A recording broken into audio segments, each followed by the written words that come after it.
எனது வாழ்க்கையின் பல்வேறு நிலைகளில் உறுதுணையாக இருந்து உற்றுதுணையாக இருந்து வாழ்க்கையின் வழிகாட்டியாக என்னை வழிநடத்தியது திருக்குறள் தான்.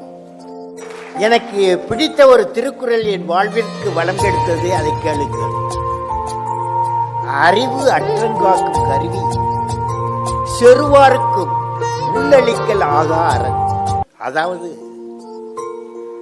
அறிவு என்பது அழிவு வராமல் காக்கும் கருவியாகும். மேலும் பகைவராலும் அழிக்க முடியாத உள்ளரணும் கோட்டையாகும். எத்தகைய சூழ்நிலையிலும் அரண் போல், அதாவது கோட்டை போல் நின்று நம்மை காக்கும் என்பதாகும் அறிவு. எனவே அறிவாற்றலை வளர்த்து கொண்டால் நம் வாழ்வு வளமாகும். அதன் மூலம் நாமும் வீடும் வளம் பெறும், நம் வாழும் நாடும் வளம் பெறும். புரியுதா?